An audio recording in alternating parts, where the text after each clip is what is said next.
1 నుండి 6 వచనాలు చదువుకుందాం. దేవుడు ఈ ఆజ్ఞలన్నీ వివరించి చెప్పెను.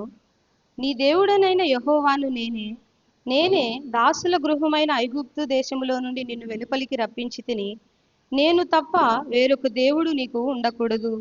పైన ఆకాశమందే గాని క్రింది భూమి యందే గాని భూమి క్రింద నీళ్ళయందే గాని ఉండు దేని రూపమునైనను విగ్రహమునైనను నీవు చేసుకొనకూడదు. వాటికి సాగిల పడకూడదు, వాటిని పూజింపకూడదు. ఏలయనగా నీ దేవుడనైన యెహోవానగు నేను రోషము గల దేవుడను. నన్ను ద్వేషించు వారి విషయములో 3-4 తరముల వరకు తండ్రుల దోషమును కుమారుల మీదికి రప్పించుచు, నన్ను ప్రేమించి నా ఆజ్ఞలు గైకొను వారిని 1000 తరముల వరకు కరుణించువాడనై ఉన్నాను. దేవుడు తన పరిశుద్ధ వాక్యం దీవించుగాక. ఆమేన్. వాక్యం నడిపించిన సోదరికి ధన్యవాదాలు. అందరము లేచి నిలబడదాం. సర్వోన్నతుడైన దేవుని ఆరాధన చేద్దాం. మహాపరిశుద్ధుడైన దేవునికి మన హృదయాలను అర్పిద్దాం. సమయంలో యవనస్తులు ముందుకు వచ్చి ఆరాధన నడిపించాలని మనం చూసుకుంటున్నాం. మనం అందరము కూడా సర్వోన్నతుడైన దేవునికి మన హృదయాలను అర్పించుకుంటూ, ఆ ఘన దేవుడు మన కుటుంబం, మన వ్యక్తిగత జీవితాల్లో ఆయన ఎన్నో మేలులు చేశాడు. ఎంతో గొప్ప దేవుడు. ఆ ఘన దేవునిని మనం మౌనంగా ఉండలేము. ఆ సర్వాధికారి అయిన దేవునిని ఆరాధించుకుంటూ ఉండలేము. ఆయన నీ ఆరాధనకు యోగ్యుడైన దేవుడు. నువ్వు ఆరాధిస్తే ఆరాధనని స్వీకరించాలని ఆ ఘనమైన దేవుడు ఈ దినం మన మధ్యలో ఆయన ఎదురు చూస్తున్నాడు. అందరం కలిసి ఆరాధన చేయడానికి హృదయాలను విప్పుదాం. మహోన్నతుడైన దేవ, సర్వశక్తుడైన ప్రభా, మీకు స్తోత్రమైన ప్రేమమయుడైన ప్రభా, మీకే వందనాలు. ఆశ్చర్యకరుడా, కృపగలిగిన దేవా, మీకు స్తోత్రములై. సర్వోన్నత స్థలములలో ఆసీనుడైన దేవా, మీకు స్తోత్రములై. అందరము కలిసి పాడుతూ ఆరాధన చేద్దాం. ఆరాధనకు యోగ్యుడా, నిత్యము స్తుతించెదను.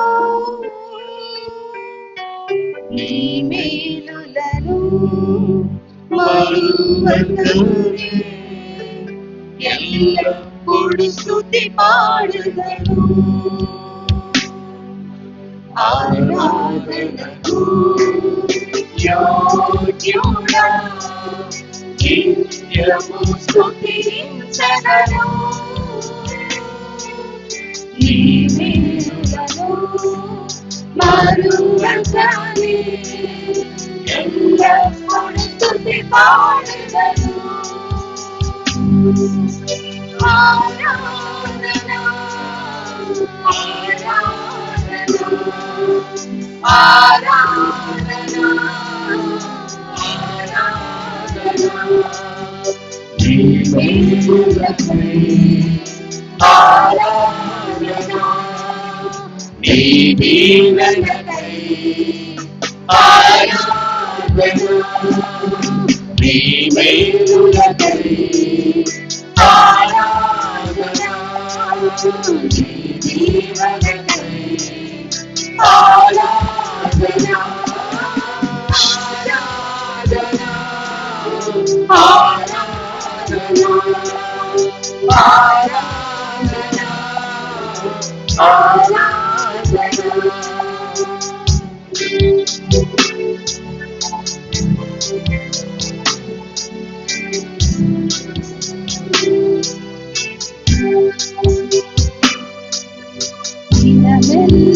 నీ చేతులు చాపి నీ కౌగిలిలో కాపాడుచుంటివి. నీ చేతులు చాపి నీ కౌగిలిలో కాపాడుచుంటివి. నీ ప్రేమ, నీ జాలి, నీ కరుణకై నాకు హృదయమును సన్మతించును.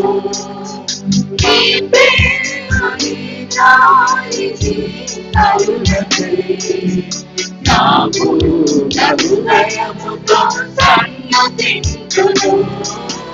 ఆరాధన ఆరాధన ఆరాధన ఆరాధన ప్రేమకై ఆరాధన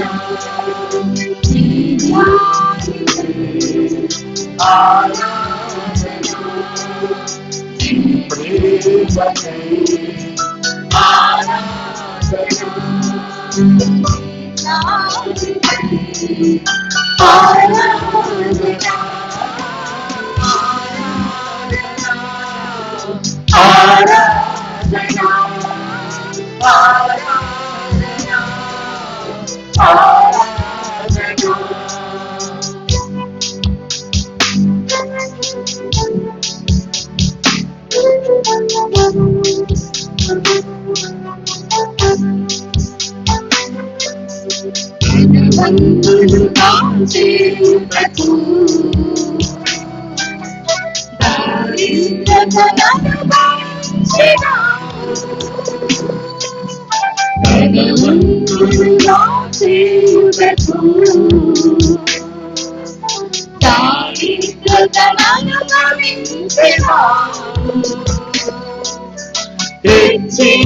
గణపరచిన నిర్మలాత్ముడా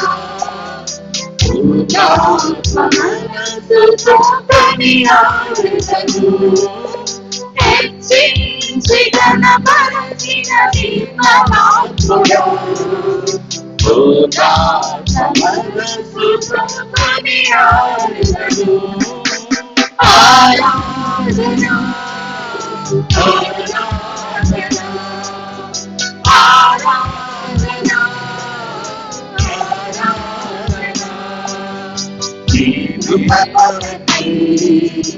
ఆరాధన ఈ స్థితి కొరకై ఆరాధన నీ కృప కొరకై ఆరాధన ఈ స్థితి కొరకై ఆరాధన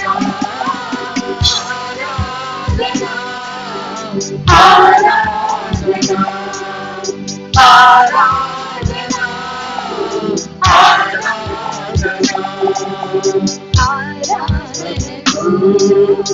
యోగ్యుడా నిత్యము స్తుతించెదను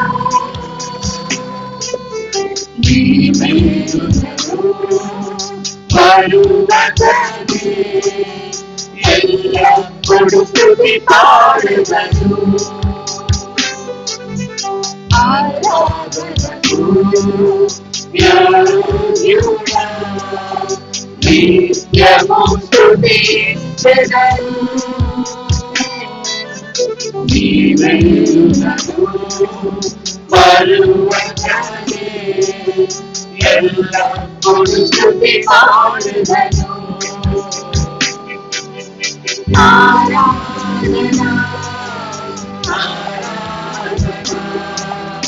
ఆరాధన ఆరాధన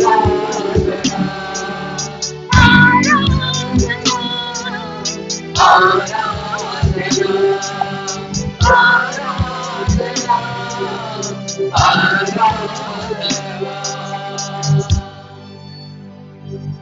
మహిమ ప్రభావములు కలిగిన దేవునిని ఆరాధించిన ఈ సమయంలో ఆ మహోన్నతుడైన దేవునికి కృతజ్ఞతాపూర్వకమైన ప్రార్థన చేద్దాం. మనలో సిద్ధపాటు కలిగిన వారు కృతజ్ఞతాపూర్వకమైన ప్రార్థన చేసి స్తుతి ఆరాధన ముగించాలని మనం చేసుకుంటున్నాను.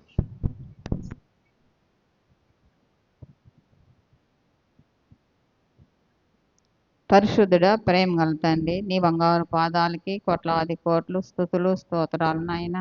నాయన మాకు చేరి నీ ఆలయంలో చేరి తండ్రి ఈ రీతిగా నిన్ను ఆరాధించే ధన్యత మాకు అందరూ దయచేసినందుకు వందనాలు స్తోత్రాలు. నీకే ఘనత మహిమ ప్రభావం చెల్లిస్తున్నాం తండ్రి. పోయిన వారం నుంచి ఈ వారం కాచి కాపాడిన ఆయన నీ రెక్కల చాటును భద్రపరిచి తండ్రి నీ ఆలయంలో ఆరాధించే ధన్యత ఇస్తున్నందుకు వందనాలు స్తోత్రాలు చెల్లించుకుంటున్నాం.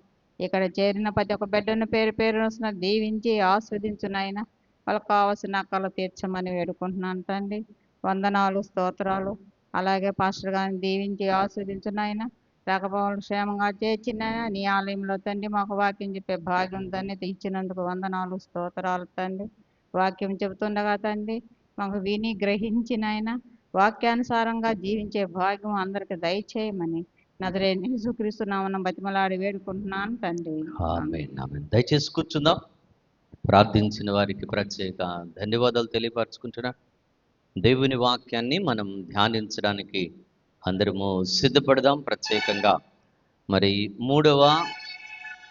మూడవ పునరుద్ధాన దినంలో మనము దేవుని సన్నిధానంలో చరిత్రలో అనగా బైబిల్ గ్రంథంలోని చరిత్రలో ఇశ్రాయేలు దేశం ఎలా ఏర్పడింది, ఎందుకు దేవుడు ఇశ్రాయేలు దేశాన్ని ఏర్పరచుకొని మరి ఈ రోజుటి వరకు ఆ దేశాన్ని కాపాడుతూనే ఉన్నాడు. అది చరిత్రలో జరిగిన విషయాలు కనుక ఆ చరిత్రలో ఇశ్రాయేలు దేశము ఏర్పడడానికి కారణాలు, దేవుడు ఎందుకు వాళ్ళని ఎన్నుకున్నాడు, ఇవన్నీ కూడా చరిత్రలో నుంచి మనం వరుసగా ఆదికాండంలో నుంచి వరుసగా చూస్తూ వచ్చాం. మరి ఇప్పుడు నిర్గమకాండం 1వ అధ్యాయం నుంచి వరుసగా మనం చూసాం. ఈ దినం మరి 20వ అధ్యాయంలో ఉన్న మరి నిర్గమకాండంలో 20వ అధ్యాయం 1 నుండి 26 వచనాలు ఉన్నాయి. అందులో ఉన్న విషయాలను ఈ దినమున ధ్యానించడానికి మనం సిద్ధపడదాం. కాబట్టి 1వ అధ్యాయంలో నుంచి ఇశ్రాయేలీయులను గూర్చి దేవుడు ఈ నిర్గమకాండంలో మనకు ఇశ్రాయేలు దేశం ఎలా ఏర్పడిందో, ఇశ్రాయేలీయులు ఎందుకొరకు దేవుడు ఎన్నుకున్నాడు, వారి ద్వారా ప్రపంచానికి ఏం మేలు కలగాలని కోరుకున్నాడు, ఈ ప్రపంచమంతా కూడా మరి ఇశ్రాయేలు మీద యేసుక్రీస్తు ప్రభు వారి యొక్క జననం ఇశ్రాయేలులో ఉండాలి అని దేవుడు కోరుకున్నాడు. కనుక ఇశ్రాయేలు దేశాన్ని దేవుడు ఏర్పరచడానికి అబ్రహామును దేవుడు ఆదికాండము 12వ అధ్యాయంలో పిలిచాడు. అక్కడి నుంచి ఆయన పిలిచి ఆ మహాదేవుడు ఆయనను ఎలాగున దీవించాడన్న చరిత్రలో ఉన్న విషయాలే ఇవన్నీ.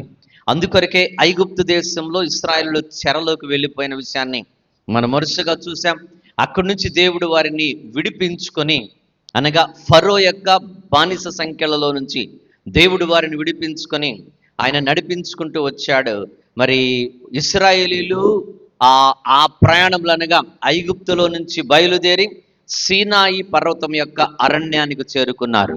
అక్కడికి 2 నెలలు పూర్తయిపోయాయి వారి ప్రయాణ దినాలు.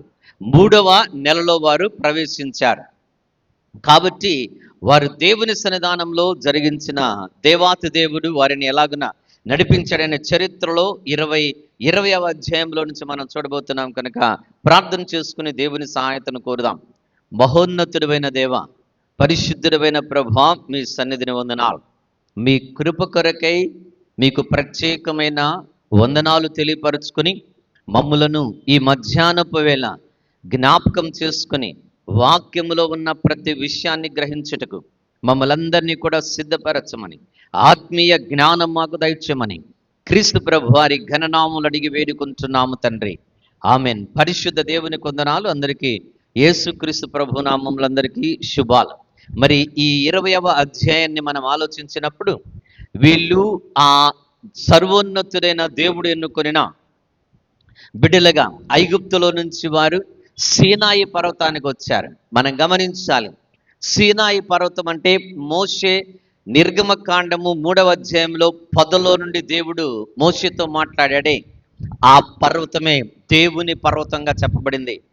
ఆ పర్వతానికి వారు వచ్చిన తర్వాత దేవుడు వారికి చరిత్రలో మనుష్యులతో అనగా ఒక దేశముగా దేవుడు ఏర్పరచుకున్న వాళ్ళతో దేవుడు మొట్టమొదటిగా మాట్లాడడానికి ఇష్టపడ్డాడు.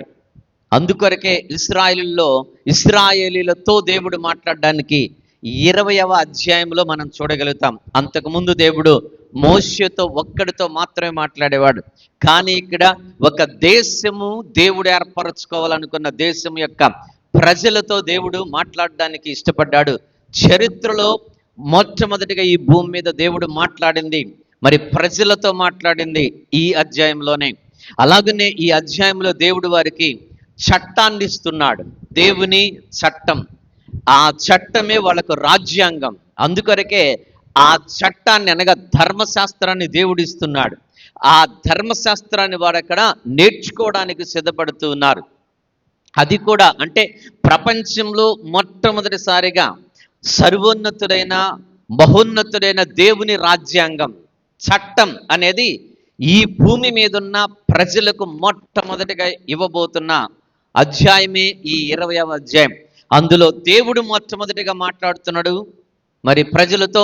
అలాగే దేవుని యొక్క చట్టాన్ని ఈ ప్రపంచానికి మొట్టమొదటిగా ఈ భూమి మీద వ్రాతపూర్వకంగా దేవుడు వారికి ఇస్తున్నాడు.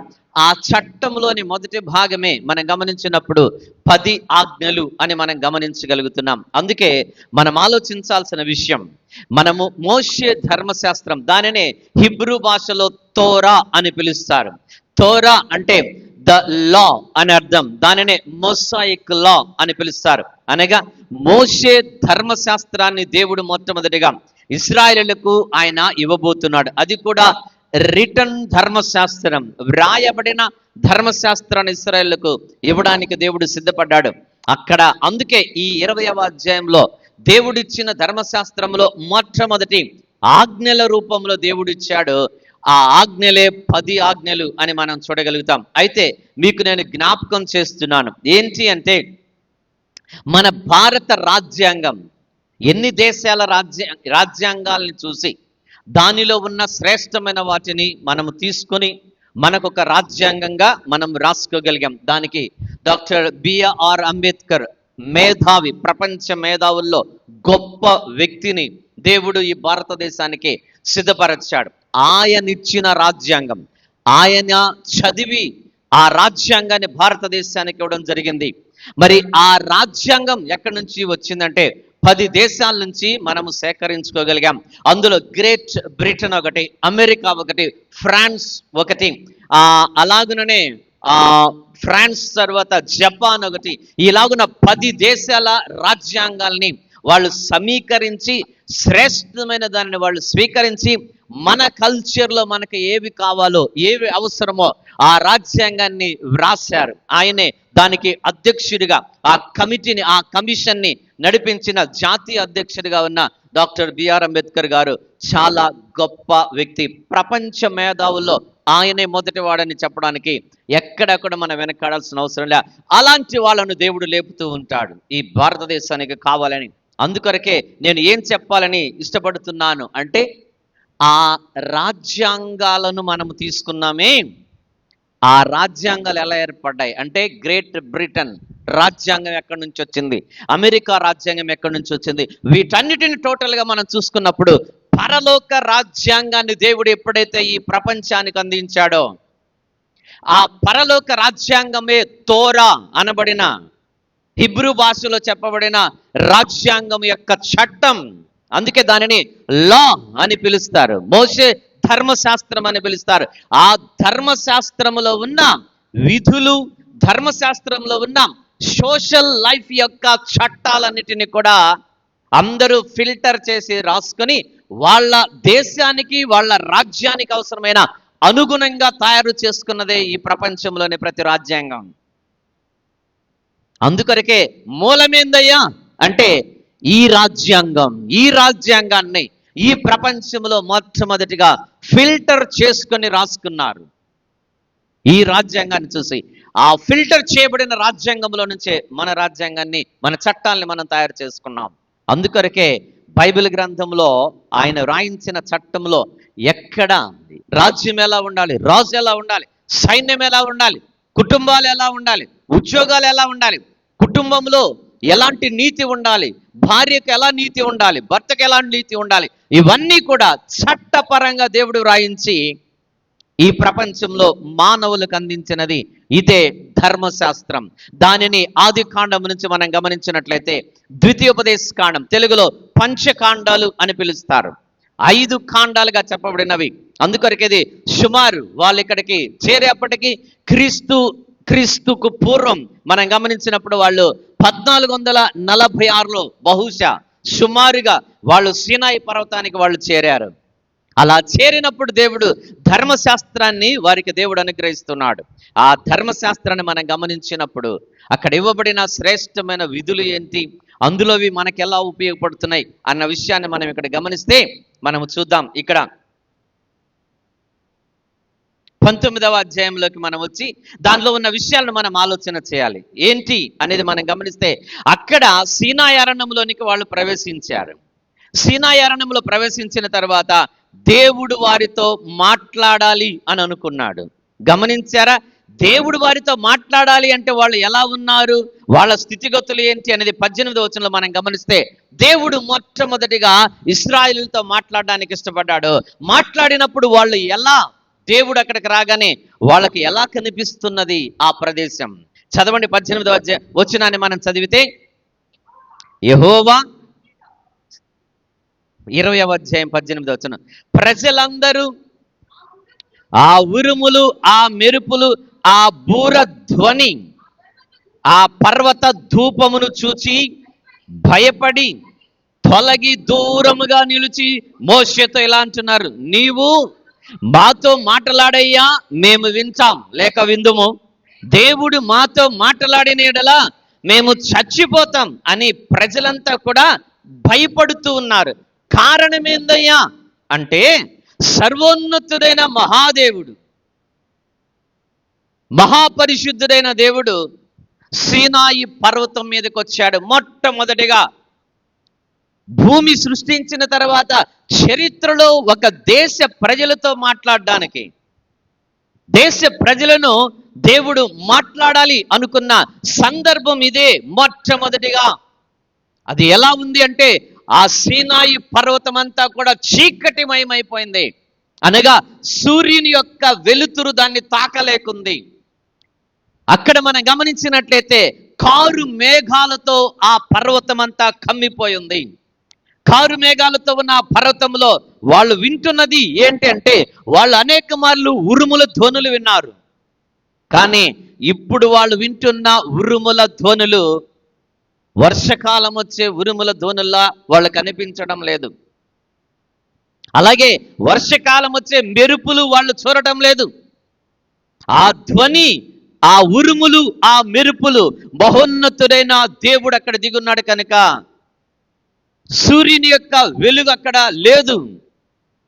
మరి అక్కడ దేవుని యొక్క బూర ధ్వని ఇశ్రాయేలులకు వినిపిస్తుంటే, ఆ దేవుని స్వరం వాళ్ళతో మాట్లాడడం మొదలెడితే ఇశ్రాయేలీలందరూ భయపడిపోయారు. ఎందుకు? ఒకప్పుడు ఉరుములు చూడలేదా? చూశారు. మెరుపులు చూడలేదా? చూశారు. కానీ ఇప్పుడు అవి చాలా డిఫరెంట్గా ఉన్నాయి. దేవుని స్వరం వినబడుతోంది. భయపడిపోయారు. అయ్యా, మేము చచ్చిపోతాం, దేవునితో మాట్లాడలేము, ఆయన పరిశుద్ధుడి కనుక ఆ దేవుడు మాట్లాడాలనుకుంటే నువ్వే వెళ్ళి దేవునితో మాట్లాడి నువ్వు వచ్చి మాతో మాట్లాడు, మేము ఇక్కడ తట్టుకోలేకపోతున్నాం. దేవుడు వాళ్ళకి కనపడకుండానే ఆయన స్వరం అలా వినిపిస్తేనే మనుష్యులు తట్టుకోలేకపోతే దేవుని దగ్గరికి ఎలా వెళ్ళగలం? ఆ దేవుడు మన మధ్యలోకి వస్తే ఆయన ఎలా గంభీరంగా ఉంటాడో ఎప్పుడైనా ఆలోచించావా? ఆ పరిశుద్ధమైన దేవుడు. అందుకొరకే ఈ దినం మనం ఆలోచించే అంశాన్ని మనం చూస్తే, cultivate a deeper relationship with God, అనగా దేవునితో లోతైన సహవాసాన్ని మనము కలిగి ఉండాలి. ఖచ్చితంగా దేవుడు సృష్టించిన జనాంగం మనం. దేవుడు ఇశ్రాయేల్ని ఏర్పాటు చేసుకున్నాడు. ఆ కాలంలో, ఈ కాలంలో దేవుడు నిన్ను నన్ను అందరినీ దేవుడు ప్రత్యేకించుకున్నాడు. మరి నిన్ను నన్ను దేవుడు ఏర్పాటు చేసుకుంటే ఆ పరిశుద్ధమైన దేవుడు మనతో అనేక మార్లు వాక్యములో నుంచి మాట్లాడాలి అంటే దేవునికి అనుకూలంగా నువ్వు కనిపించటం లేదు. ఇశ్రాయేలీయుల మధ్యలోకి దేవుడు రావాలి అనుకున్నాడు. వాళ్ళ మధ్యలోకి దేవుడు వచ్చి వాళ్ళతో మాట్లాడాలి అంటే భయపడుతున్నాడు. ఇశ్రాయేలు భయపడుతూ ఉన్నారు. దేవుని సన్నిధానంలో దూరంగా ఉన్నారు. ఇంకా పర్వతానికి ఆయన స్వరం వారికి వినిపించాలి అనుకున్నాడు దేవుడు. కానీ వాళ్ళు భయపడుతున్నారు. అంటే నీ దేవుడు ఎంత పరిశుద్ధుడో. లేవీకాండంలో అందుకే నేను పరిశుద్ధుడిని కనుక మీరును పరిశుద్ధులయ్యుండి, అదే విషయాన్ని ఈరోజు ఇశ్రాయేలుకి అక్కడ చెప్పిన దేవుడు ఈరోజు ఇక్కడ సంఘానికి కూడా పేతురు రాసిన పత్రికలో కూడా చెప్తున్నాడు. నేను పరిశుద్ధుడిని కనుక మీరును పరిశుద్ధులయ్యుండి సంఘానికి చెప్తున్నాడు. మరి మన నడవడికలో ఆ పరిశుద్ధత, ఆ దేవుని దగ్గరకు రావడానికి మన క్యారెక్టర్, ఆయన సన్నిధానానికి రావడానికి మన వ్యక్తిగత జీవితాలు ఎలా ఉన్నాయో ఓసారి పరీక్షించుకుందామా? ఆ మహాదేవుని దగ్గరికి రావాలి అంటే ఆయన మందిరములో ఆయన మన అందరి కొరకు ఆయన ఎదురు చూసే దేవుడు.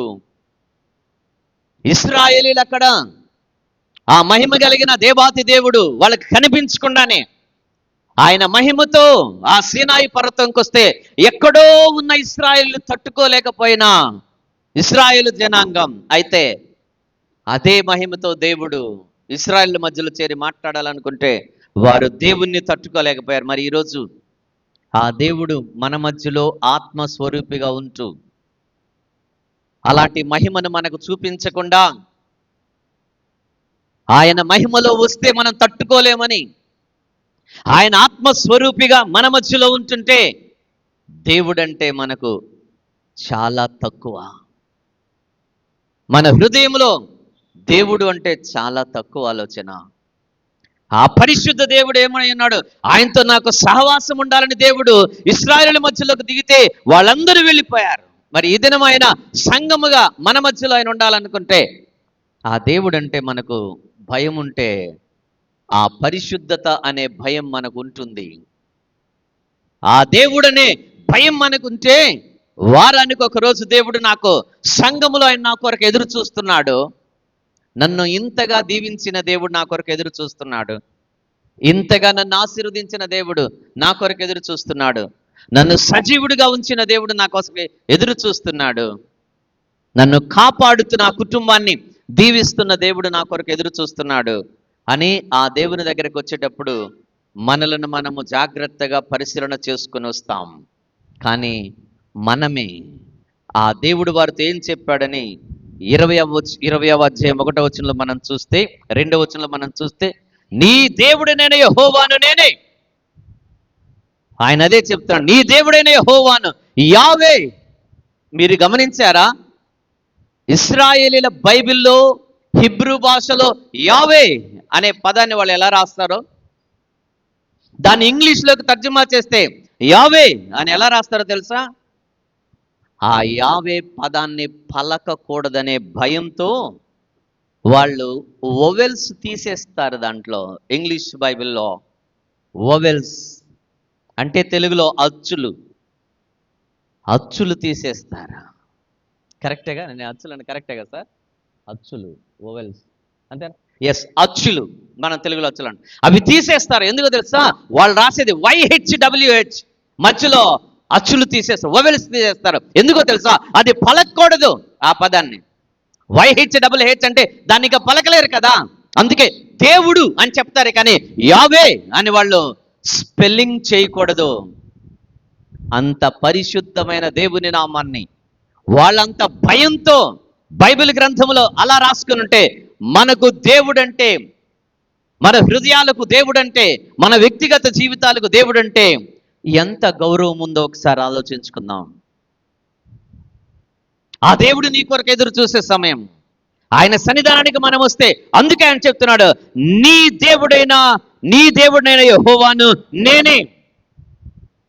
తరువాత నేనే దాసుల గృహమైన ఐగుప్తులో నుండి నిన్ను వెలుపలికి రప్పించింది నేనే.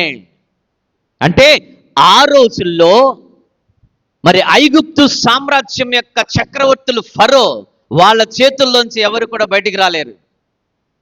వాళ్ళ దగ్గర ఉన్న ఆయుధాలు, వాళ్ళ దగ్గర ఉన్న ట్రైనింగ్, వాళ్ళ దగ్గర ఉన్న సైన్యం, వాళ్ళ దగ్గర ఉన్న ధన సంపద, యుద్ధ విద్యలు అన్నీ కలిగిన వాళ్ళు ప్రపంచాన్ని భయపెట్టారు ఆ రోజుల్లో. అలాంటి ఫరో చేతుల్లో బానిసలుగా బ్రతికిన వీళ్ళు బయటకు రావడం అంటే అసాధ్యం. అలా చేసింది దేవుడు మాత్రమే. రాజులు, చక్రవర్తులు దేవుణ్ణి ఆపలేరు. ఈ ప్రపంచం దేవుణ్ణి ఆపలేదు.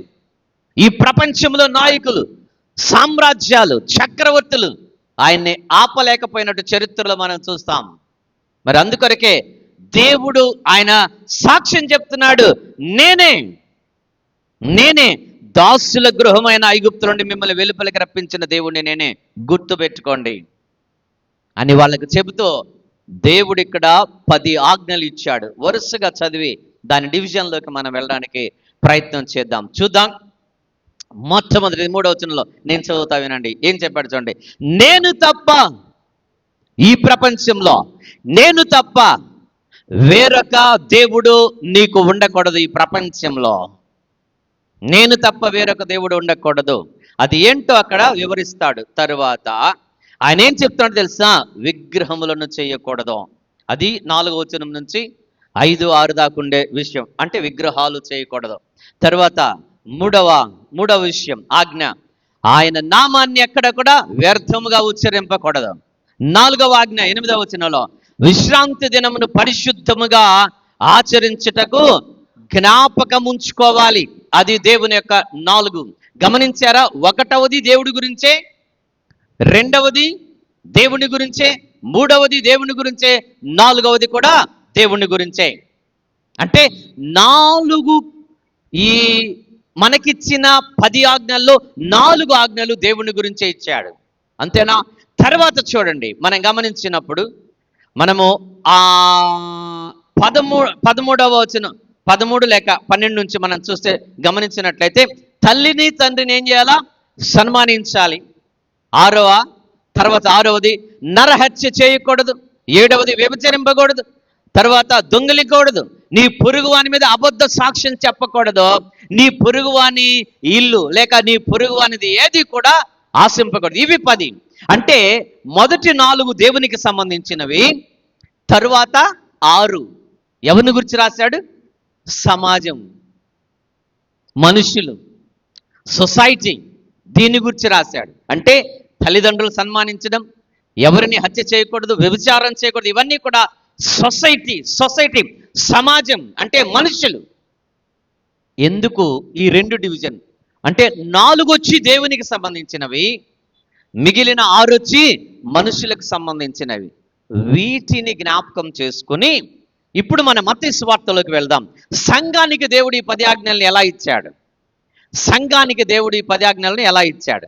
మత్తయి సువార్తలో మనం గమనిస్తే 22వ అధ్యాయంలో, మత్తయి సువార్త 22వ అధ్యాయంలో 37-40 దాకా మనం చదివితే, అందుకు ఆయన చూడండి ఇక్కడ, అంటే మొదటి 4 ధర్మశాస్త్రములో ఇచ్చిన, మోషే రాసిన 10 ఆజ్ఞల్లో మొదటి 4 దేవునికి సంబంధించినవి కాబట్టి ఆ 4టిని ఒకే ఆజ్ఞలో సంఘానికి ఇస్తున్నాడు దేవుడు. చూడండి, చదవండి ఆ మాట. అందుకు ఆయన చూడండి, మనుష్యులమైన మనం పూర్ణ హృదయముతో, నీ పూర్ణాత్మతో, నీ పూర్ణ మనస్సుతో నీ దేవుడైన ప్రభువును నువ్వు ప్రేమించాలి అనున్నది. ప్రేమించడము అంటే ఆ యోహాను సువార్త 14వ అధ్యాయము 21వ వచనంలో మనం చూస్తే దేవుని ఆజ్ఞలను గైకొనడం అని రాయబడి ఉంది అక్కడ. అంటే నేను దేవుని ప్రేమించాలి అంటే నేను నా దేవుడు తప్ప నాకు వేరొక దేవుడు ఉండకూడదు. మొదటి ఆజ్ఞ 10 ఆజ్ఞల్లో. 2వది విగ్రహములను నేను మొరకకూడదు, చేయకూడదు. ఆలోచించారా?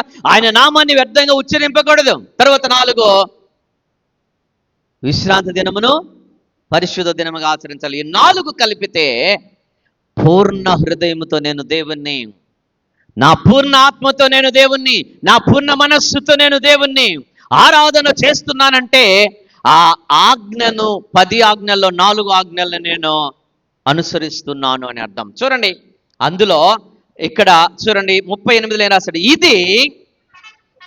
ఇది ముఖ్యమైనది మొదటిదియునైన ఆజ్ఞ సంఘానికి. మొదటి ఆజ్ఞ అంటే దేవుడు ఒక ఆజ్ఞలో ఆ 4 ఆజ్ఞల్ని దేవుడు మనకి ఇక్కడ పొందుపరచాడు. 2వ ఆజ్ఞ ఇస్తున్నాడు. చూడండి, ఇప్పుడు మీరేం చేయాలంటే 10 ఆజ్ఞల్లో 6 ఆజ్ఞలు చెప్పానే చివరిగా, అవన్నీ సోషల్, అవన్నీ సమాజం, అవన్నీ మనుషులతో లింక్ అయి ఉంటాయని చెప్పాను కదా. ఆ ఆజ్ఞల్ని ఇక్కడ మీరు ఆలోచిస్తూ చదవండి. ఏం రాశాడో?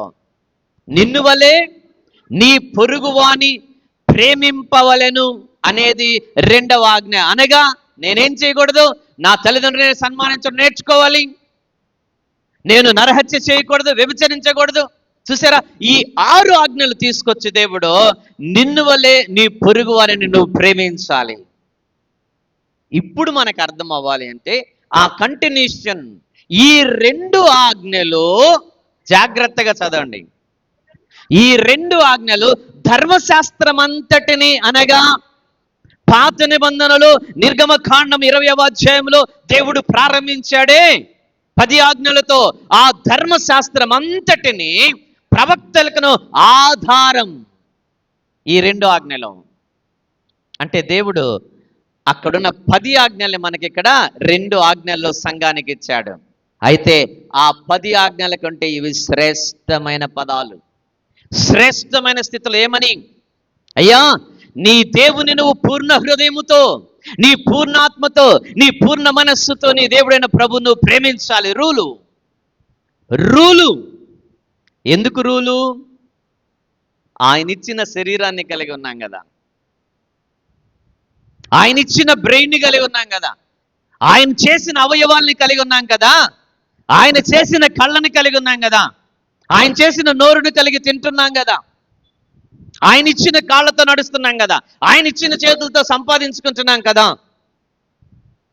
దేవుడు ఇచ్చాడు కనుక ఆ దేవునికి ఖచ్చితంగా మన హృదయాన్ని ఇవ్వడమే దేవుడు చెప్పే మాట. అందుకే నీ పూర్ణ హృదయం దేవుని దగ్గర ఉందా, లేక నీ పూర్ణ హృదయం లోకంలో ఉందా? ఏమంటారు? నీ పూర్ణ హృదయం దేవునికి ఉందా, లేక నీ పూర్ణ హృదయం లోకంలోనే ఉందా? అంటే దేవుడు ఇందాక చెప్పాడే, నేను తప్ప వేరొక దేవుడు ఉండకూడదు, 2 విగ్రహములకు నువ్వు మొక్కకూడదు, ఆ విగ్రహం నీ హృదయంలో ఉండకూడదు. ఒకవేళ నీ సంపాదనలో డబ్బు దేవుని కంటే ముందు నీ హృదయంలో ఉంటే నీలో విగ్రహం ఉంది. నువ్వు సంపాదించే ఉద్యోగం దేవుని కంటే ఎక్కువ ప్రాధాన్యత నువ్వు ఆ ఉద్యోగానికి ఇచ్చుంటే ఆ విగ్రహం నీలో ఉంది. దేవుని కంటే ప్రాధాన్యత నీ భార్యకు నువ్వు ఇచ్చుంటే, దేవుని కంటే ప్రాధాన్యత నీ భర్తకు నువ్వు ఇచ్చుంటే, దేవుని కంటే ప్రాధాన్యత ఈ ప్రపంచంలో నువ్వు దేనికి ఇచ్చినా అది విగ్రహం అవుతుంది కనుక నీ హృదయంలో అది ఉంటే దేవుడు లేడు నీ హృదయంలో అని అర్థం.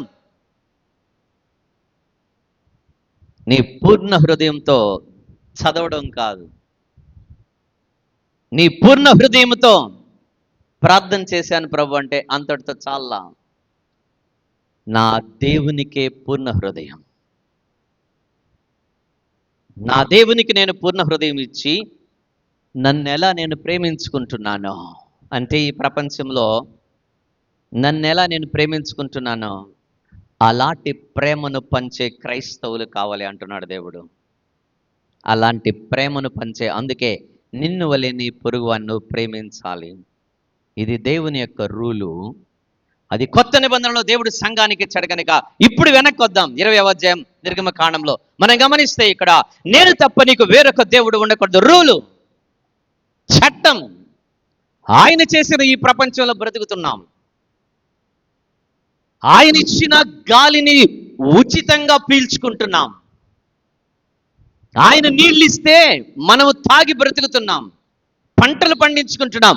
ఆయన విత్తనం ఇస్తే నువ్వు భూమిలో నాటుకొని ఆ విత్తనాన్ని పండించుకొని తింటున్నావు.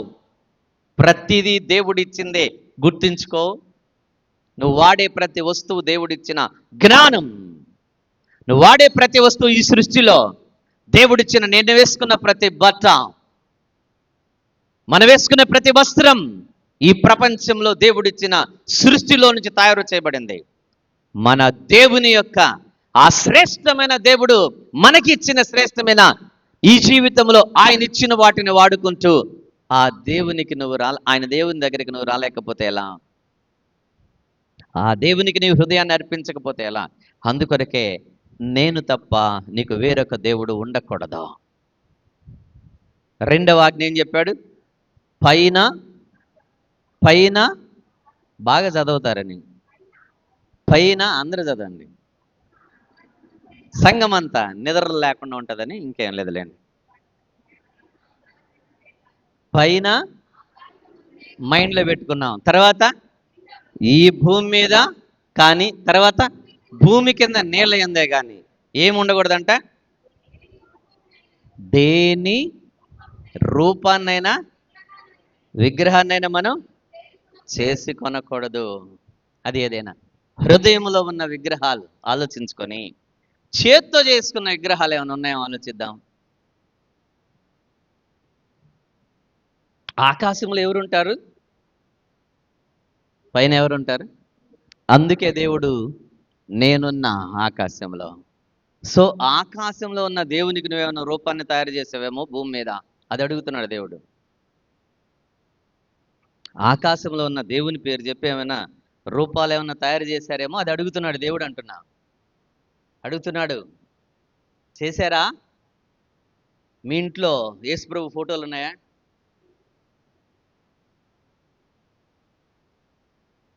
అప్పుడున్నాయా? అదిగో వాళ్ళు చెప్పేస్తారు. ఉన్నాయి నాన్న. ఇప్పుడు ఏడ పెట్టారు? బీరో లోపల పెట్టేశారా? పోయాయా? దేవుళ్ళు వెళ్ళిపోతారంట. వెళ్ళిపోతారు దేవుళ్ళు. ఎస్. మీ ఇంట్లో ఉన్నాయా చక్కని ఫోటోలు? ఎవడో గీసిన ఫోటో, ఎవడో రూపాన్ని ఇచ్చిన ఫోటో మీ ఇంట్లో ఉందా? మరి యేసయ్య ఫోటోలు బాగుంటాయా? బాగుంటాయా? వస్తుంటా అప్పుడప్పుడు, నాకు కనిపిస్తాయేమో. ఒకవేళ ఫోటో కాకుండా దాన్నే ఒక విగ్రహంలో తయారు చేసి పెడితే దాన్ని చూడగానే అబ్బా యేసయ్య అనే ఫీలింగ్ ఏమైనా కలిగిందా మీకు? కోడూరు పోయినప్పుడు కలిగి ఉంటుంది. ఎందుకు కలగదు? అబద్ధాలు చెప్పకండి. కోడూరు పోయినప్పుడు అబ్బా యేసయ్య, ఆకాశంలో యేసయ్య ఇలా ఉంటాడనే ఫీలింగ్ కలిగిందా? కలిగి ఉంటుంది. కలగకూడదు. అదే దేవుడు చెప్పేది. ఏమని? ఆకాశమందు నేనున్నా. ఆకాశంలో నేనున్న నాకు రూపాన్ని ఇస్తారేమో, నాకు రూపము లేదు. దాన్ని నువ్వు తయారు చేయటానికి లేదు. మీరు ఇల్లు అలాంటి కొనుక్కొచ్చుకునేది యేసయ్య అని ఇంట్లో పెట్టుకోవడానికి కాదు. చేస్తారని దేవుడికి తెలుసు కనుక 1000 సంవత్సరాల క్రితమే రాయించి నీ చేతిలో పెట్టేశాడు దేవుడు. చేస్తామని. చేశాం కదా, ఇప్పుడు చేశాం కదా, ఈరోజు చేసి వెళ్తున్నాం కదా, వెళ్ళి మోకాళ్ళు వేసేసి ప్రార్థనలు చేస్తున్నాం కదా విగ్రహాల మధ్యలో. కోడూరుకి వెళ్ళినా, నాగపట్నం వెళ్ళినా, ఇంకెక్కడికి వెళ్ళినా విగ్రహం కనపడంగానే వెళ్ళిపోయేసి మోకాళ్ళు వేసి చేతులు ఎత్తేసి ఓ నో నో. ఆకాశమందైనా సరే, భూమి మీదైనా సరే, భూమి కింద నీళ్ళు అంటే ఈ ప్రపంచం, ఈ విశ్వం ఎక్కడా కూడా ఏ రూపానికి నువ్వు రూపం ఇవ్వకూడదు. అది దేవుడని చెప్పకూడదు. ఏదైతే దేవుడు అక్కడ రాయించాడో దానికి వ్యతిరేకంగా ఖచ్చితంగా సాతానుడు ప్లానింగ్ చేసేది కనుక క్రైస్తవ సమాజం అనబడిన, ప్రపంచంలో అతి పేరు ప్రఖ్యాతిగాంచిన క్రైస్తవ సమాజం అనబడిన, గవర్నమెంట్ రికగ్నిషన్ ఇచ్చిన ఆర్సీఎం వాళ్ళ చేత చేయించేశాడు సాతానుడు. చాలా బాగా చేయించేశాడు. మనమందరం దానికి చాలా బద్దులం. అందుకొరకే నో అని చెప్పాడు. ఎందుకంటే నేను రోషము కలిగిన వాడను, ఒప్పుకోను. ఆ రాసిన దేవుడు మాట్లాడింది, నేను రోషము కలిగిన వాడను, ఒప్పుకోను. మీరు చేయడానికి వీలు లేదు. ఓ మాట చూద్దామా, మనం ఎలా ఉండాలో దేవుడు అడుగుతున్నాడు. అందుకొరకే యోహాను రాసిన మొదటి పత్రికలో నుంచి, మొదటి పత్రిక 4వ అధ్యాయం, యోహాను రాసిన మొదటి పత్రిక 4వ అధ్యాయం 6-7 వచనాలు చదువుదామా. మనమెవరిమి?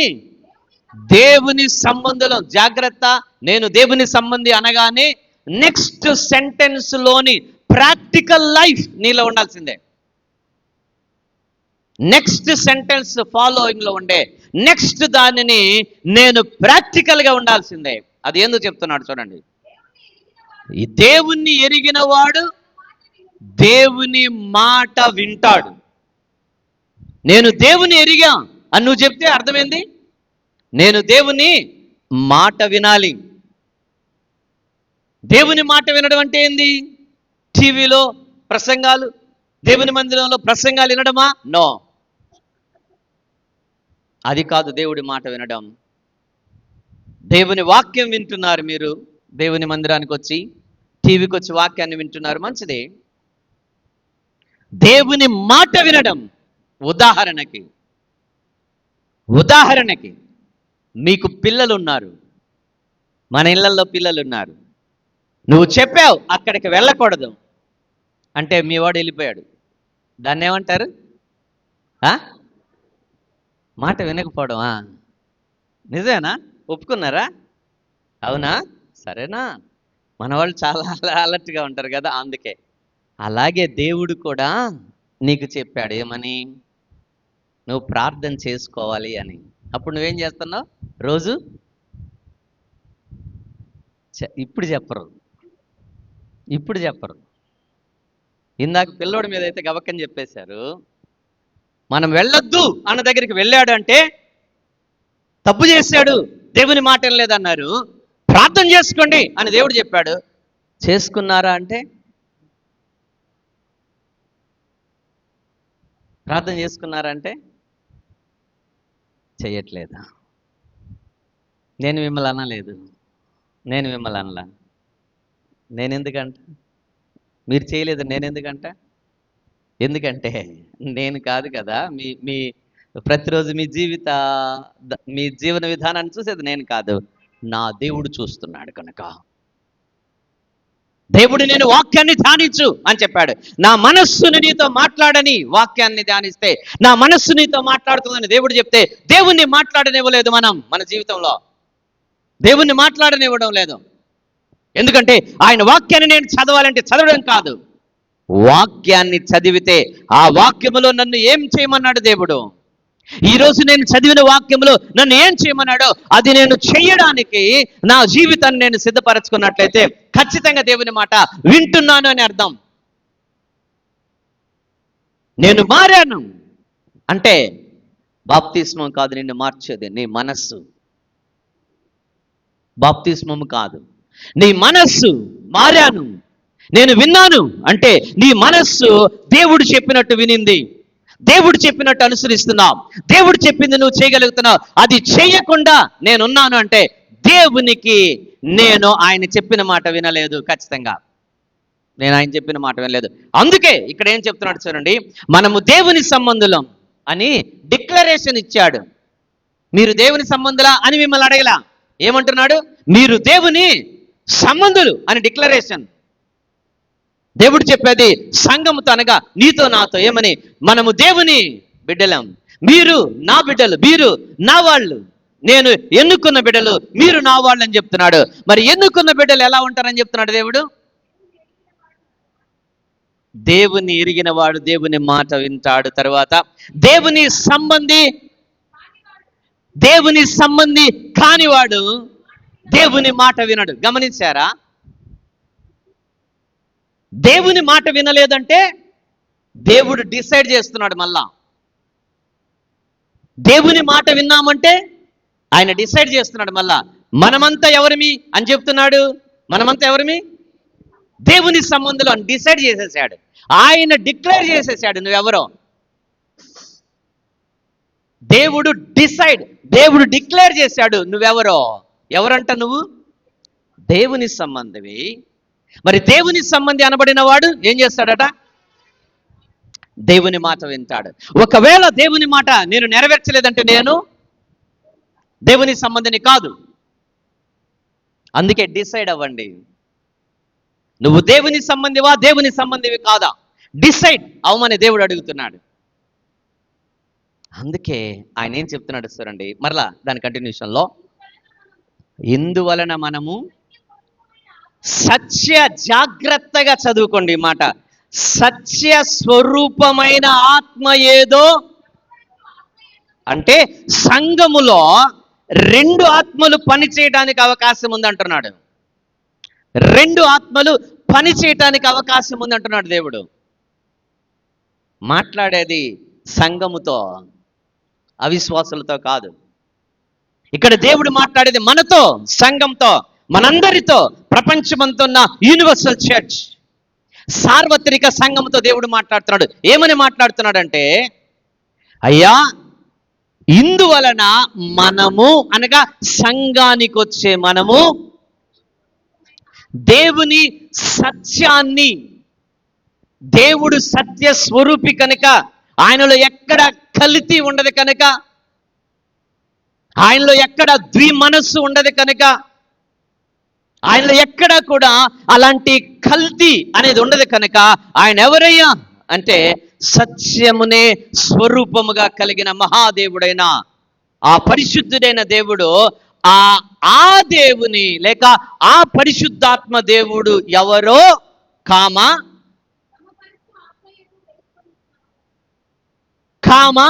భ్రమపరిచే ఆత్మ ఏదో తెలుసుకొనిచున్నాం. అంటే దేవుడు ఎవరితో మాట్లాడుతానంటే మనతో. ఏమని మాట్లాడుతానంటే సంఘములో భ్రమపరిచే ఆత్మ పనిచేస్తుంది, అలాగే సత్య స్వరూపి అయిన పరిశుద్ధాత్మ దేవుడు కూడా పనిచేస్తున్నాడు. జాగ్రత్త.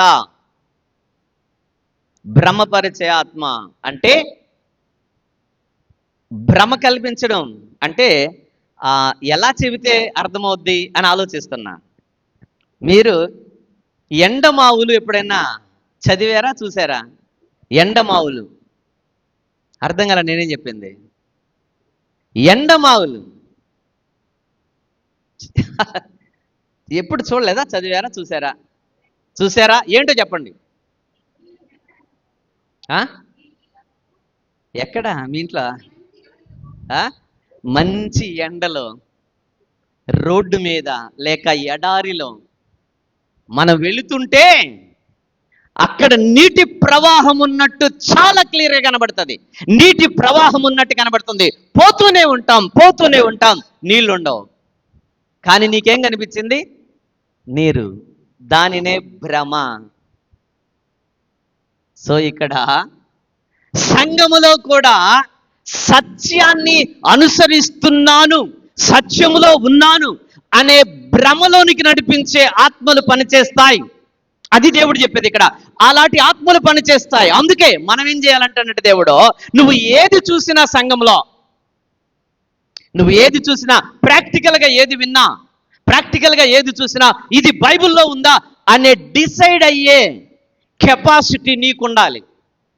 నేనేం చెప్పాను అర్థమైందా? బైబిల్ గ్రంథంలో నువ్వు వాక్యాన్ని కొన్ని సంవత్సరాలు చదువుతున్నావు, కొన్ని సంవత్సరాల నుంచి వాక్యాన్ని వింటున్నావు కాబట్టి సంఘములో ఏదైనా నువ్వు చూసినప్పుడు వాళ్ళు ఎవరైనా నేను వాక్యం చెప్పినా సరే ఈయన చెప్పే వాక్యం బైబిల్లో ఉందా లేదా అని పరీక్షించే కెపాసిటీ ఉండాలి. అదే దేవుడు అడిగేది. అందుకే ఎందుకు నాకు అవసరం అంటే భ్రమపరిచే ఆత్మ పనిచేస్తుంది కనుక అనేది దేవుడు చెప్తున్నాడు. భ్రమపరిచే ఆత్మలు పనిచేస్తాయి కనుక సంఘములో పనిచేస్తాయి కదా. ఉదాహరణకి నేను ఇక్కడ చేరి ఒక ఆయిల్ బుడ్డి ఇక్కడ పెట్టి ప్రార్థన చేసి ఇది దేవుని ఆయిల్ అని మీకు ఇస్తే మీరేం చేయాలా? ఇప్పుడే కదా నేను చెప్పింది. తీసుకోకూడదా? నో, అది కాదు నేను చెప్పేది. నువ్వేం చేయాలి అది చెప్పాను నేను. తీసుకోకూడదు కాదు, తీసుకోకూడదు నేను చెప్పింది. మీరేం చేయాలి? ఏం చేయాలంటున్నాడు దేవుడు? వాక్యములో ఇది ఉందా? దేవుడు దీన్ని చెప్పాడా? ఎంతవరకు ఏం చెప్పాడు అనేది ఆలోచించే కెపాసిటీ నీకు ఉండాలంటాడు దేవుడు. దానిని తెలుసుకోగలిగితే భ్రమపరిచే ఆత్మ ఏదో నేను తెలుసుకోగలుగుతా. ఉదాహరణకి అలాగే నేను దీన్ని వ్యతిరేకించను. ఏది? బైబిల్ గ్రంథంలో భాషలు మాట్లాడడం గురించి నేను వ్యతిరేకించను. కానీ మాట్లాడితే దానికి రూల్స్ ఉన్నాయి. ఏం రూల్స్ ఉన్నాయి? కొరింథీయులకు రాసిన మొదటి పత్రిక 14వ అధ్యాయంలో ఏం రాశాడు చూడండి. రూల్స్. ఆ రూల్స్ ని నువ్వు పాటించాల్సిందే ఎక్కడ నువ్వు ఏం చేసినా.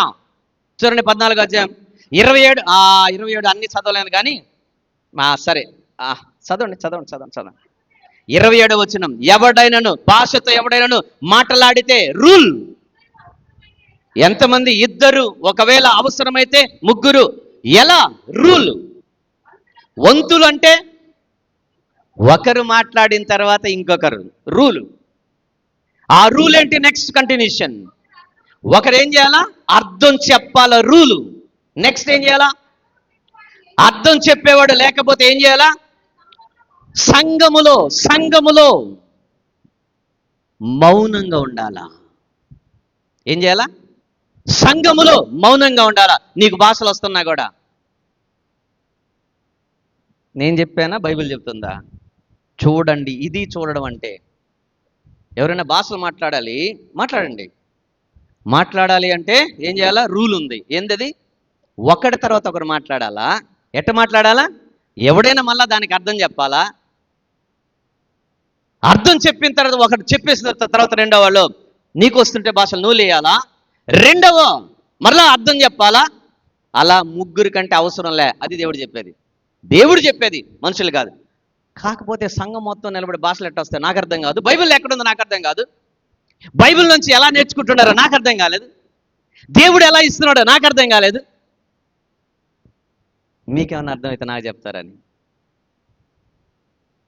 మనం వ్యతిరేకించడంలా బైబిల్ ఎలా ఉందో, బైబిల్లో సత్యం ఎలా ఉందో అలా నేర్చుకోవడానికి ప్రయత్నం చేయండి అని చెప్తున్నాను. ఒకవేళ మీకెవరైనా భాష్యం చెప్తే, భాష్యం అంటే నేను కరెక్ట్గా లేను, మీకెవరైనా ప్రవచనం చెప్తే ఏం చేయాలా? చూపించాను కదా మీకు, ద్వితీయోపదేశకాండం చూపించలా? ఏం చెప్పాడు? అది దేవుని మూలంగా కలిగిందే కాదని పరీక్షించాలి.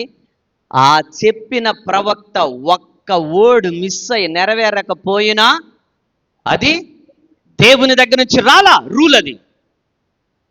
ఒక్క వర్డ్ మిస్ అయినా దేవుడు క్లారిటీగా చెప్తాడు ఎక్కడేం చెప్పాలని అక్కడ ప్రవచనం.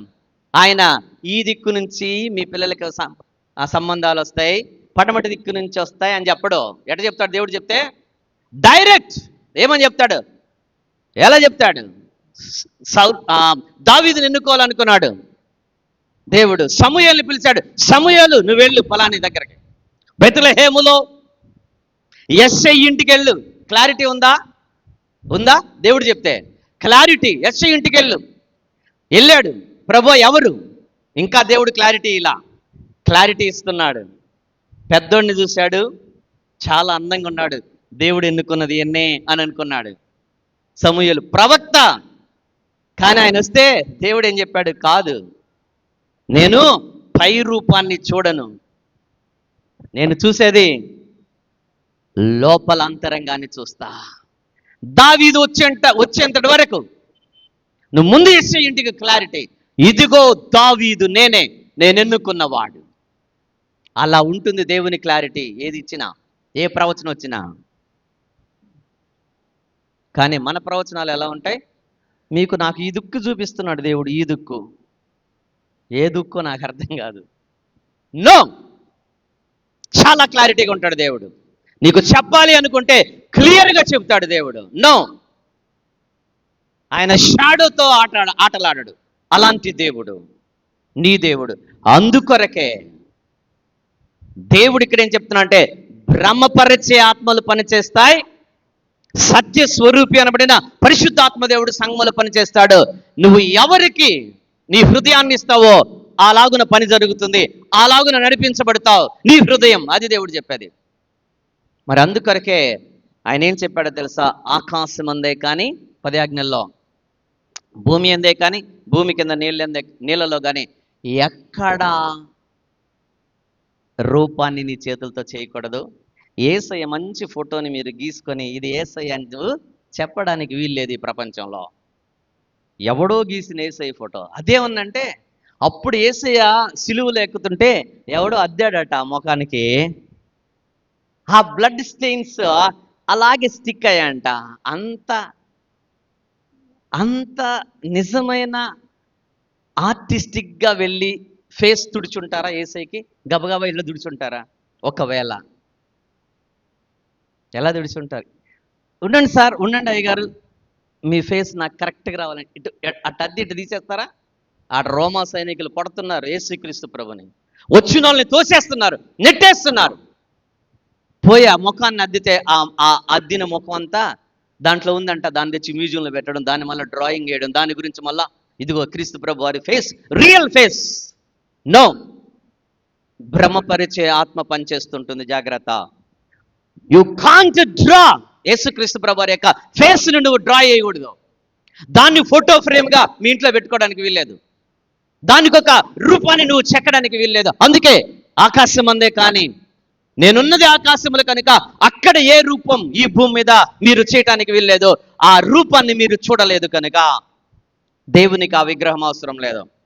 అదే దేవుడు చెప్పేది. అందుకే ఈ 10 ఆజ్ఞలు, ఈ చరిత్రలో దేవుడు ఇశ్రాయేలులను దేవుడు సిద్ధపరచుకున్నాడు కనుక ఇశ్రాయేలుల చరిత్రలో వాళ్ళు ఎలా ఏర్పడుతున్నారో మనం చూస్తుంటే 10 ఆజ్ఞలు ఈ 20వ అధ్యాయంలో దేవుడు వారికి ఇచ్చాడు. కొంచెం క్లారిటీలోకి మనం వెళ్దాం. దేవునికి సంబంధించిన మొదటి 4 ఆజ్ఞలు అని చెప్పాను. దేవునికి అంటే 10 ఆజ్ఞల్లో మొదటి 4 ఆజ్ఞల్ని మత్తయి సువార్త 22వ అధ్యాయంలో మనం చదివిన రీతిగా ఆ దేవుడు మొదటి ఆజ్ఞ సంఘానికి ఇచ్చాడు. మొదటి ఆజ్ఞ అంటే ఈ 4 ఆజ్ఞల్ని కలిపి నీ పూర్ణ హృదయముతో, నీ పూర్ణాత్మతో, నీ పూర్ణ మనస్సుతో నీ దేవుడు లేక నీ ప్రభువును నువ్వేం చేయాలి? ఆరాధించాలి. అదే సంఘానికి ఇచ్చిన ఆరాధన యొక్క దేవునికి హృదయాన్ని ఎలా అప్పగించాలనేది అక్కడ చెప్పింది మాత్రమే. అంతేగాని నో ఇమేజ్ తెచ్చేసి దానికి ఫోటోకి దండేసి కింద బల్బు వెలిగించి క్యాండిల్ నో అది కాదు. హృదయములో నుంచి దేవుడు ఎవరో నువ్వు ఆరాధించగలగాలి. ఆ దేవునికి నీ హృదయం ఏంటో అప్పగించగలగాలి. అదే చెప్పాడు. ఇంకొక క్లారిటీకి వస్తున్నా. చివరిగా అంటే ఈ 4 దేవుని యొక్క 10 ఆజ్ఞల్లో 4 ఆజ్ఞల్లో చివరిది 8వ వచనంలో ఉంది. మనం 20వ అధ్యాయం నిర్గమకాండంలో ఉన్నాం. నేను చెప్పేది 4 ఆజ్ఞల్లో చివరిది, అంటే దేవునికి సంబంధించిన 4 ఆజ్ఞల్లో చివరిది 8వ వచనంలో. విశ్రాంతి దినమును పరిశుద్ధముగా ఆచరించుటకు జ్ఞాపకం ఉంచుకోండి. రూలు.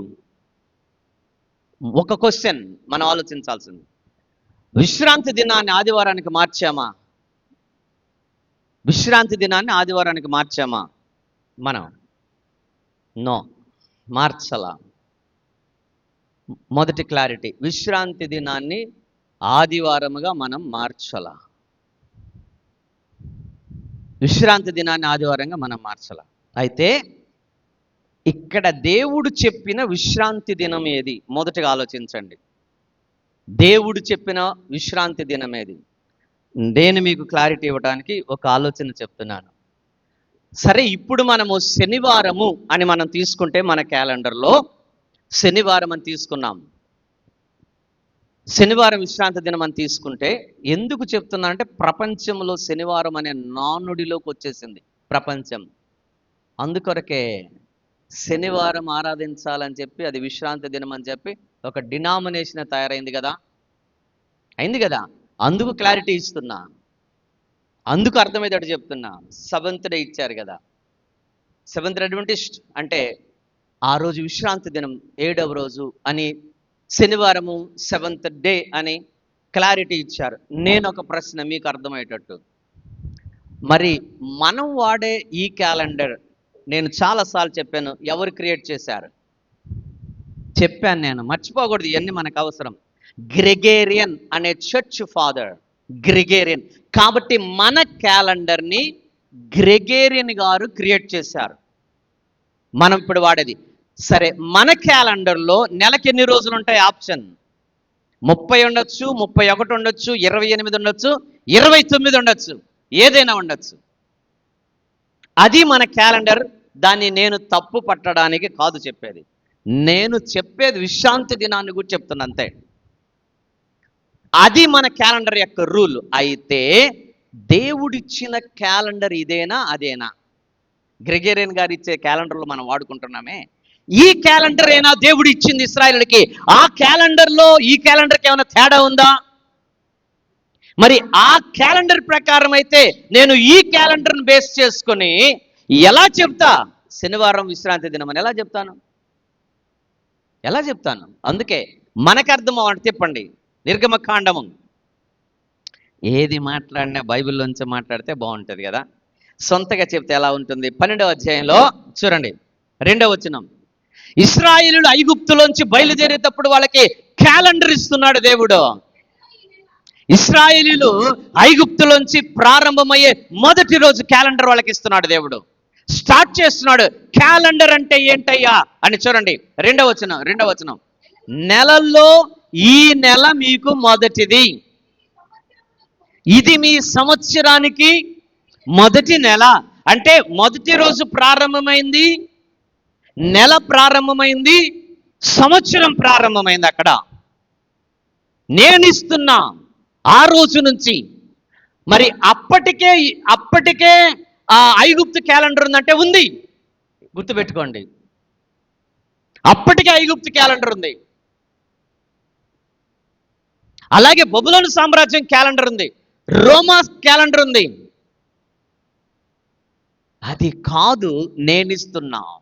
ఈ రోజు నుంచి మీకు మొదటి రోజు, మొదటి నెల ప్రారంభమవుతుంది, మొదటి సంవత్సరం ప్రారంభమవుతుంది. ఈ నెలలో 3వ వచనం, మీరు ఇశ్రాయేలీయుల సర్వ సమాజముతో ఈ నెల ఏకాదశి కాదు, పేర్లు వినంగానే ఆడకు వెళ్ళిపోతుంటాం. ఏకాదశి కాదు, ఏందది? దశమి అంటే 10వ రోజు, అది అర్థం చేసుకోండి. ఏకాదశితో అదిగిదిగో ఇక్కడ ఉంది కాబట్టి మా ఏకాదశిని మీరు అనుసరిస్తున్నారు. కాదు కాదు కాదు, 10వ రోజు. దాని అర్థం 10వ రోజు. 10వ రోజు మీరు గొర్రె పిల్లని తీసుకోవాలి.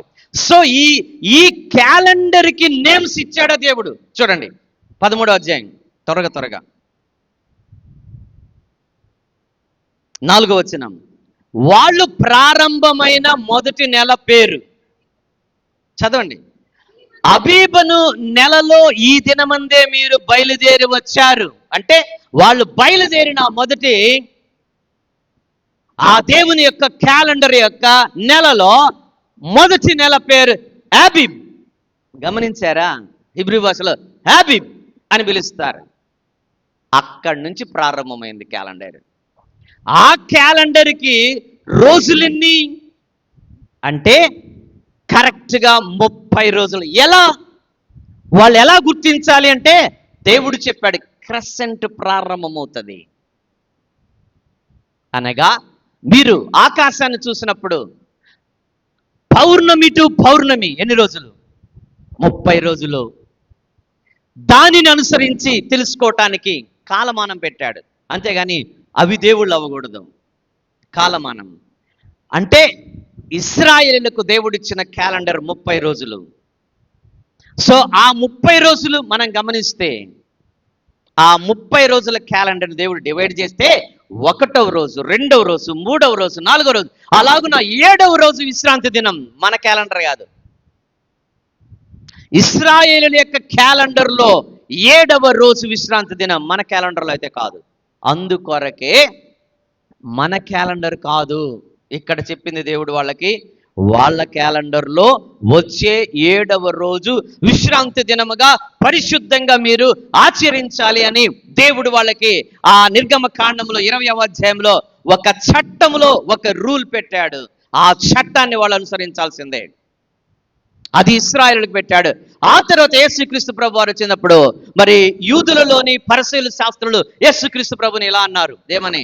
అయ్యా, మీ శిష్యులు చూడండి ఇక్కడ విశ్రాంతి దినాన్ని పాటించడం లేదో, మీరు కూడా విశ్రాంతి దినాన్ని పాటించుకున్నా అంటే అప్పుడు యేసుక్రీస్తు ప్రభు ఒక స్టేట్మెంట్ చెప్పాడు, ఏంటంటే నేను విశ్రాంతి దినానికి ప్రభువుని, అంటే నేనే దాన్ని ఇచ్చింది. తరువాత నేను వచ్చి మరణ పునరుద్ధానం చేయబోతున్నాను కనుక నాతో ఇవన్నీ కూడా అనగా ధర్మశాస్త్రం అంతా కూడా నెరవేర్చబడి ఆ ధర్మశాస్త్రము మూతవేయబడుతుంది. అదే గలతీ పత్రికలో కొట్టివేయటాన్ని రాశాడు, కొట్టివేయబడుతుందని రాశాడు. దానినే నెరవేర్పు. ప్రతిదీ యేసుక్రీస్తు ప్రభు నెరవేర్చేశాడు కాబట్టి అక్కడితో విశ్రాంతి దినం ముగిసింది. అందుకే విశ్రాంతి దినము బదులు మనము క్రీస్తు ప్రభు వారి యొక్క పునరుద్ధాన దినంలోనికి మనం వెళ్ళాం. అంతేకాని విశ్రాంతి దినాన్ని సండేకి ఎవరు మార్చలేదు. అది గుర్తుపెట్టుకుందాం, అది మనం ఆలోచించాలి. అందుకొరకే ఇక్కడ దేవుడు మొదటి నాలుగు ధర్మశాస్త్రంలో మొదటి 4 దేవుడు ఇచ్చిన ఆజ్ఞల్లో 10 ఆజ్ఞల్లో మొదటి 4 దేవునికి మాత్రం సంబంధించింది కనుక అది ఇందాక మనం చదివాం మత్తయి సువార్తలో 22వ అధ్యాయంలో మనం చదివాం 37 నుంచి నీ పూర్ణ హృదయముతో, పూర్ణాత్మతో, పూర్ణ మనస్సుతో దేవుని ఆరాధించాలంటే ఇవన్నీ మనం చేసిన వాళ్ళం అవుతాం. అంటే దేవుడు నాకు ఆ మహోన్నతుడైన దేవుడు తప్ప వేరొక దేవుడు ఉండకూడదు, విగ్రహాలు నేను చేయకూడదు, ఆయన నామాన్ని నేను వ్యర్థంగా ఉచ్చరించకూడదు, ఆయన సన్నిధానం యొక్క ఆయన నేను హృదయపూర్వకంగా అంగీకరించిన వ్యక్తినైతే ఆయన మందిరానికి నేను వస్తా. అదే ఇక్కడ ఆయన సన్నిధానానికి నేను వస్తా. తరువాత 6 కలిపి దేవుడు అంటే మిగిలిన 6 మనం గమనిస్తే ఏమని, నీవు దీర్ఘాయుష్మంతుడగినట్లు నీ తండ్రిని నీ తల్లిని నువ్వు సన్మానించాలి, నరహత్య చేయకూడదు, వ్యభిచరింపకూడదు, దొంగిలింపకూడదు, నీ పొరుగువాని మీద అబద్ధ సాక్ష్యం పలకూడదు, నీ పొరుగువానిలు నాశింపకూడదు. ఇవన్నీ చెప్పాడే. ఈ 6 ఆజ్ఞలను దేవుడు 2వ ఆజ్ఞగా ఇచ్చాడు. అదే ఇందాక మనం చదివాం మత్తయి సువార్త 28వ అధ్యాయంలో 39-40లో చదివాం. నిన్ను వలె నీ పొరుగువానిని ప్రేమించాలి. అంటే ఇక్కడ అదే, నన్ను వలె అంటే సమాజానికి సంబంధించి, సోషల్ లైఫ్కి సంబంధించి, కుటుంబ లైఫ్కి సంబంధించి ఎలా ఉండాలో దానిని అక్కడ వివరిస్తున్నాడు ఆ 6 ఆజ్ఞలు. మొదటి 4 ఆజ్ఞలు దేవునికి సంబంధించినవైతే మిగిలిన 6 ఆజ్ఞలు మనుషులకు, సమాజానికి సంబంధించింది. కాబట్టి నేను ఎలా బ్రతకాలో ఆయన ఒక్క వర్డ్లో చెప్పాడు. నన్ను వల్లే నా పొరుగు అని నేను ప్రేమిస్తే నేను ఇక్కడ నరహత్య చేయను, వ్యభిచారం చేయను, దొంగిలించను, పొరుగు వారి మీద అబద్ధ సాక్ష్యం చెప్పను, పొరుగు అని లేదా సింపను. దేవుడు మనకు సమయం ఇస్తే 10 ఆజ్ఞలను క్లియర్గా ఎక్స్ప్లెయిన్ చేస్తా. అందుకొరకు మనం నేర్చుకున్న వీటన్నిటిని ఆలోచించినప్పుడు ఆ దేవుడు ఇశ్రాయేలులతో మొట్టమొదటిగా మాట్లాడాలనుకున్నాడు.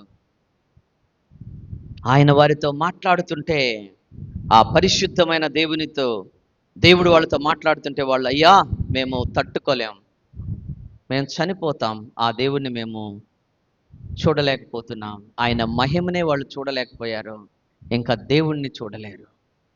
అందుకే ఆయన ఆ పరిశుద్ధుడైన దేవుడు ఏమైనాడో మనకు అర్థం అవ్వాలి అంటే, నేను ఇంకా సమయం లేక ఫిలిప్పీ పత్రిక 3:10 ఇంటికి వెళ్ళాక మీరు చదువుకోవచ్చు. యోషువ గ్రంథం 1:8, అలాగే దినవృత్తాంతంలో 16:29, మొదటి తిమోతి 4:7-8 వచనాలు చివరి మాటలు చదివి మొదటి తిమోతి 4:7-8 వచనాలు. అందుకొరకే ఆ గొప్ప దేవునిలో మన జీవితాలను మనం సిద్ధపరచుకున్నప్పుడు దైవ భక్తిని ఎలా సాధన చేయాలో చెప్తున్నాడు. చదవండి. మొదటి తిమోతి 4:7-8 వచనాలు. అపవిత్రములైన అనవసరమైన ముసలమ్మ ముచ్చట్లను విసర్జించండి. తర్వాత దేవభక్తి విషయంలో నీకు నీవే సాధకము చేసుకును. శరీర సంబంధమైన సాధకము కొంచెం మట్టుకే ప్రయోజనకరమవును, కానీ దైవ భక్తి ఇప్పటి జీవము విషయంలోను రాబో జీవము విషయంలోను వాగ్దానంతో కూడినందున అది అన్ని విషయములలో ప్రయోజనకరమవును. ఇక్కడ దేవుడు ఏం చెప్తున్నాడంటే, నీకై నీవే సాధకము లేక ప్రాక్టికల్గా దానిని నేను నాకై నేనే చెయ్యడము నేర్చుకోమంటున్నాడు దేవుడు. నేనే చేయాలి అంటే మందిరానికి వస్తూ దేవుడు నన్ను అన్నీ చేస్తాడు. ఉదాహరణకి ఏమన్నా దేవుని మందిరానికి రావట్లేదు అంటే నాకు ఆ ఒక్క అలవాటే ఉంది సార్, ఆ ఒక్క అలవాటే, దేవుడు దాన్ని మాన్పిస్తే అప్పుడు వస్తా అని చెప్తారు. దేవుడు ఏం చేయాలంట? దేవుడు మానిపించాలంటే ఏం చేయాలి తెలుసా? ఏం చేయాలంటారు? ఒకవేళ తాగుబోతు వ్యవహారం ఉందనుకో, నాకు దేవుడు నన్ను మానిపించాలంటే ఏం చేయాలా? మీకు ఐడియా రావట్లా? అర్థం కాలా? ఇప్పుడు నాకు తాగుబోతు అలవాటు ఉంది, దేవుడు నన్ను త్రాగుబోతు అలవాటు చెయ్యాలంటే ఏం చేయాలా? నా లివర్ టోటల్గా ఏం చేయాలి? దేవుడు ఈడు పనికిరాడు అని చెప్ప. అప్పుడు కానీ నాకు బుర్ర ఎలగదు, అప్పుడు కానీ నేను పని చేయడం మొదలెట్టిన. దేవుడు ఇంటర్వ్యూన్ అయితే అలా ఉంటుంది. కాబట్టి దేవుడు ఇంటర్వ్యూన్ అవ్వకూడదు, మనమే ఏం చేయాలా? మారాలి. ఉదాహరణకి చెప్తున్నాను. అయ్యా డాక్టర్ దగ్గరికి వెళ్ళాం, డాక్టర్ గారు ఏమన్నారు తెలుసా? ఏందయ్యా నీ షుగర్ 300, కోమలోకి వెళ్ళిపోవాలయ్యా నువ్వు అని. కోమలోకి వెళ్ళిపోతావయ్యా, 300 ఉంది. అప్పుడు మనకు వెంటనే బల్బు ఇలా అంటుంది అన్న, అబ్బా కోమలోకి వెళ్ళిపోయాడు, ఇంకా బతికున్నానా? ఎస్ బతికున్నావు. అప్పుడు డాక్టర్ గారు చెప్తారు ఏమని? అయ్యా నువ్వు మురళీకృష్ణ మలై కాజాలు తినవాక. సార్ నాకు భలే ఇష్టం సార్, రోజుకొకటి తింటాను సార్. ఎస్ రోజుకొకటి తింటావు, కానీ తింటే కోమాల కంటే ఎక్కువ వెళ్ళిపోతావయ్యా అని అప్పుడు డాక్టర్ గారు చెప్తే మీరేం చేస్తారు? పరిగెత్తుకుంటూ వచ్చి షీట్లు ఆయన కాడే మందులు కొనుక్కొని ఏం చేస్తాం? ఆయన ఏం చెప్తే అది చేస్తాం. డాక్టర్ చెప్తే చేస్తావు, దేవుడు చెప్తే చేయవు. అంతేగా? దేవుడు చెప్తే చెయ్యం, డాక్టర్ చెప్తే చేస్తాం. నీకై నువ్వే ఆపయ్యా అంటే ఆపం. డాక్టర్ నువ్వే ఆపమన్నాడా? డాక్టర్ ఆపాడా? ఇప్పుడు డాక్టర్ ఆపయ్యా అని చెప్పాడా? డాక్టర్ ఆపేశాడా? నువ్వు తినడానికి లేదు, నీ వెనక నేను వస్తా, మురళీకృష్ణ పోతే నేను వస్తా, వచ్చాడా? మరి డాక్టర్ రావాలి కదా నీతో. రాలా. ఆయన మాట చెప్పాడు, నువ్వేం చేసావు? తూచా తప్పకుండా కనిపించిన వాళ్ళ దగ్గర, అన్న నాకు షుగర్లే, టీ తాగనులే, కనిపించ మలై కాజా తిందా, జై హిందీకి పోతే అన్న వద్దన్నా నాకు షుగర్లే, అందరికి నువ్వే చెప్తావు మానేసావని. మరి దేవుడు చెప్తే ఎందుకు చేయం మనం? దేవుడు చెప్తే ఎందుకు చేయం? అదే దేవుడు ఇక్కడ చెప్పది, సాధకము చెయ్యండి.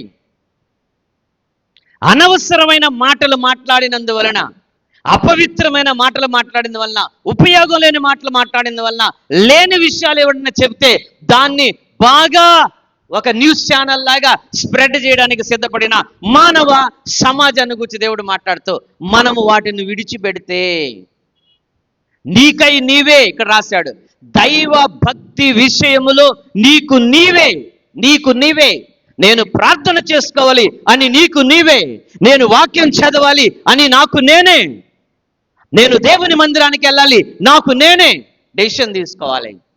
అంతేగాని దేవుడు నన్ను ఆ ఒక్క దాంట్లోంచి బయటికి తీసుకొస్తే, దేవుడు తీసుకురావాలంటే ఇందా చెప్పా, మళ్ళా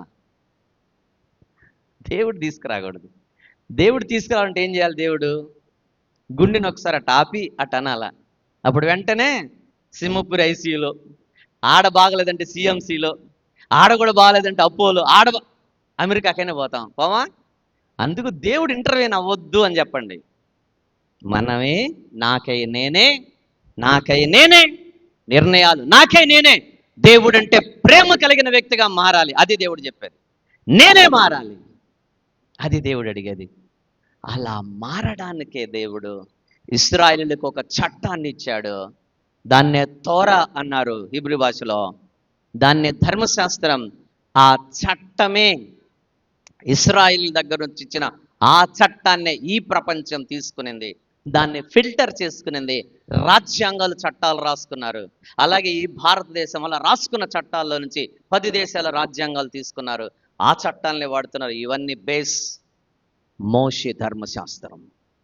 కాబట్టి దేవుని చట్టాలు మనుషులకు ఇస్తే వాటిని అనుసరించాలి. దేవుడు అదే ఇక్కడ మనకు చెప్తున్నాడు, సంఘానికి చెప్తున్నాడు. మనమే మారాలి. తల వంచుకుందామా? మనమే మారాలి. మనమే అడుగుదామా దేవుణ్ణి, ప్రభువా నేను ఇంకా మారాలి. ఏం మారాలి ప్రభువా? నా మాటలు మారాలా, నాలో ఆలోచనలు మారాలా, నాలో తప్పులుంటే మారాలా? అడుగుదాం, దేవుణ్ణి అడుగుదాం, చెప్పుదాం దేవునికి, ప్రభువా ఏదైనా తప్పు ఉందా పరీక్షించుకుందాం. ఆలోచనలలో ఏదైనా తప్పులు ఉన్నాయా? మాటల్లో ఏదైనా తప్పులు ఉన్నాయా? క్రియలలో ఏదైనా తప్పులు ఉన్నాయా? ప్రభా నన్ను క్షమించు ప్రభా. వాక్యములో నుంచి నాతో మాట్లాడేవయ్యా. మీ కృపలో మమ్మల్ని జ్ఞాపకం చేసుకున్నామని, మీ దయలో మమ్మల్ని అందరినీ జ్ఞాపకం చేసుకో ప్రభా. మాలో తప్పులు మాకు కనిపిస్తుంటే క్షమించు ప్రభా. మాలో దోషములు కనిపిస్తుంటే క్షమించు ప్రభా. మీ వాక్యానుసారమైన జీవితం మాకు అనుగ్రహించమని క్రీస్తు ప్రభువారి మహిమ కలిగిన నామంలో అడిగి వేడుకుంటున్నాం తండ్రి, ఆమేన్.